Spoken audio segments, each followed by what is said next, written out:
If we are honest about it, what we are celebrating tonight seems absurd.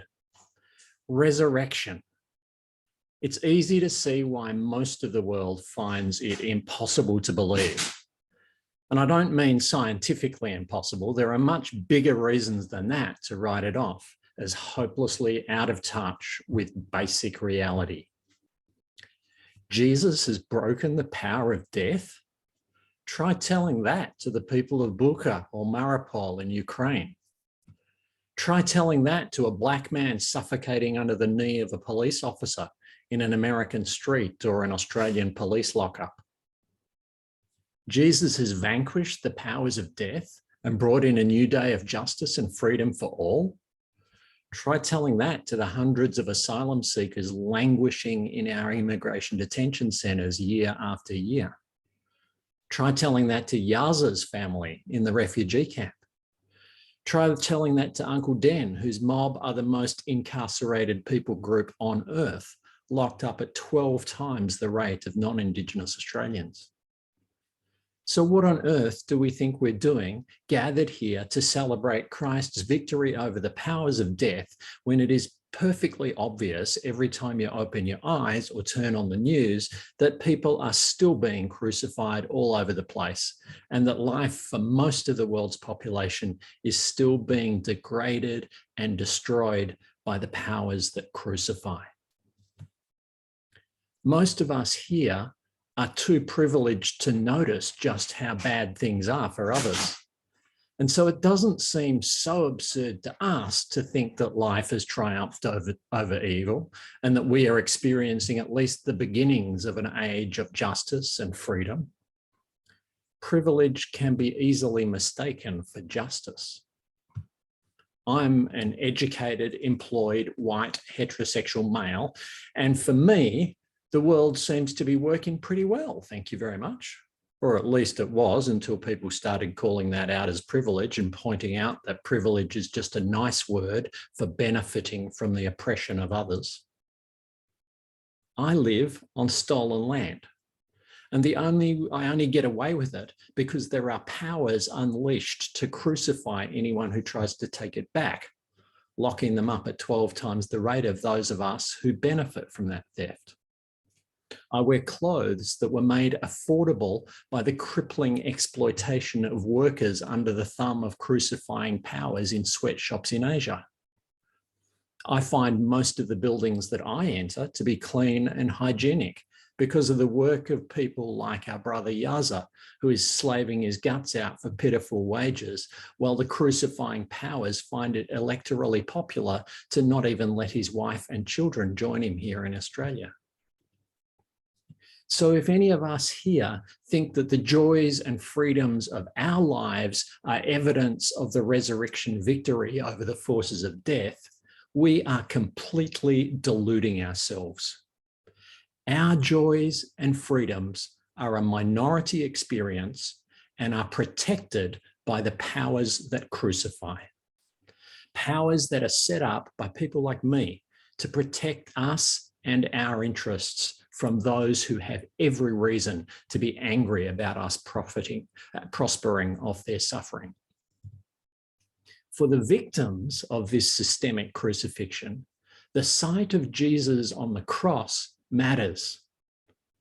For those on whose necks the crucifying knee is pressed, the message that God was in Jesus as he was crushed by the brutal forces deployed to protect the interests of the empire, is a message that speaks a word of solidarity. They hear that God is with them in their suffering. They hear that their suffering is known to God. But many of them rightly ask whether that is enough. How is God's solidarity in their suffering supposed to be good news if nothing changes? If year after year, they and their loved ones go on dying under the knees of the crucifying powers? What good is the death of Jesus if it's just one more unjust death?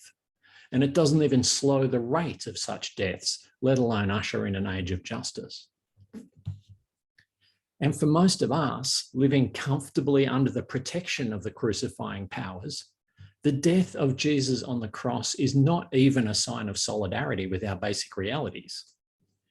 If our eyes are open and we're honest about it, when we stand at the foot of the cross, the person we can probably relate to the most is not the dying Jesus, but the Roman centurion.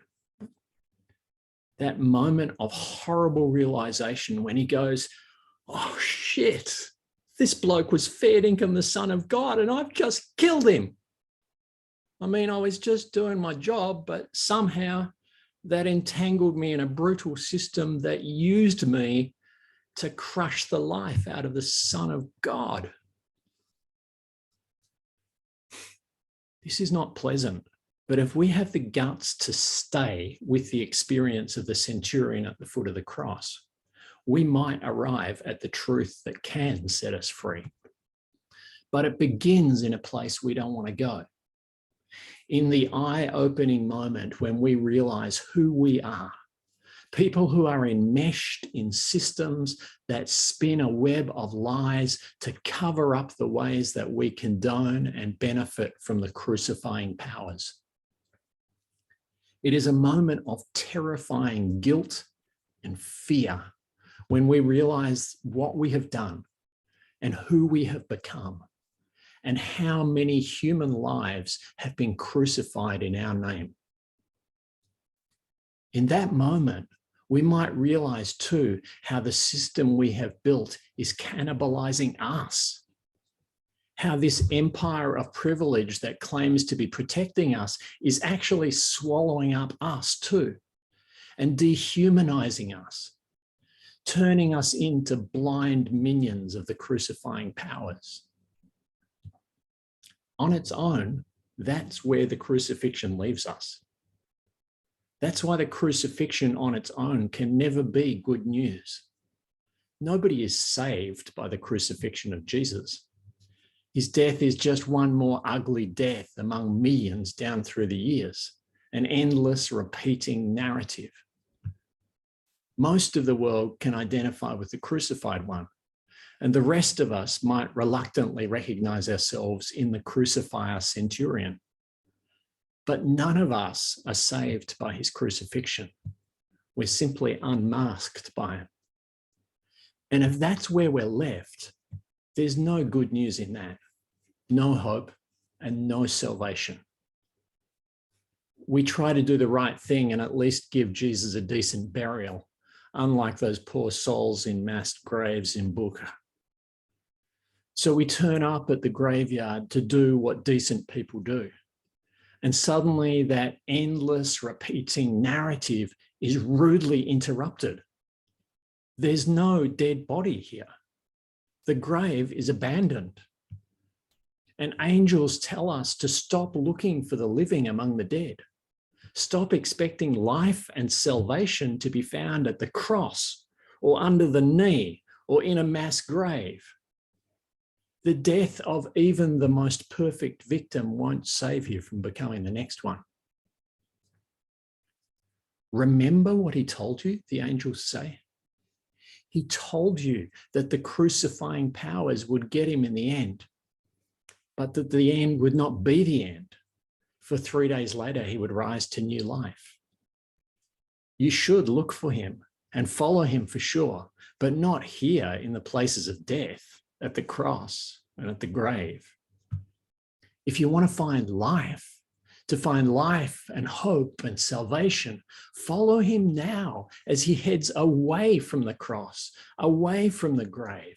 Follow him on the path that starts there, but leads into the wide open spaces of new life and love. Here we are, folks, still a lot like those women in the story we heard read tonight. We now know where Jesus is not, but we're still not too sure where he is or exactly what following him there is going to look like. And just like those women, we know that even other followers of Jesus will struggle to believe us when we say that we've caught the sound of God laughing in the face of crucifying powers. No wonder so few believe it, when even those who have most believed it have had to say, like Moses and Martin Luther King, I might not live to see that promised land with you, but I do know it's coming. We might still be searching for his footprints, but the grave is empty. And Jesus is leading the way to that promised land.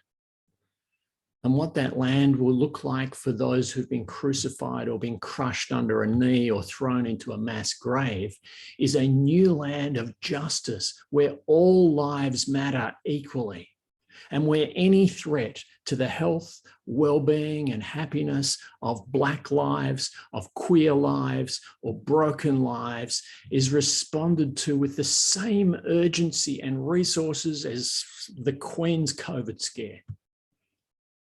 And what that land will look like for those of us who've been hollowed and dehumanized by constantly benefiting from the crucifying powers is unexpected and undeserved and utterly overwhelming forgiveness, and a clear pathway out of that enslavement into the ways of generous, unbounded love. Even if we had no idea what we were doing, we've rehearsed this journey in our baptisms as we enacted being buried with Christ in order that we might be raised with Christ to a life that is utterly and impossibly new. It was not a bath to clean us off and make a few socially acceptable improvements. What we rehearsed was the drowning of the life that most of us here had been deceived into thinking was fine, and a rising to a life that is earth-shatteringly new. And this sermon feels as unfinished as the gospel story we heard, which ended with Peter joining the women in seeing that the grave was empty, but not yet knowing what to make of it all or what might come of it all. But the sermon doesn't need to have all the answers, because the answers are in the living, not the talking. So now we're going to move on to celebrating our common baptism into this new story and welcoming some new members who are choosing to throw their lot in with us as we all rise from the waters and follow this new life together in a hope-fueled defiance of every crucifying power.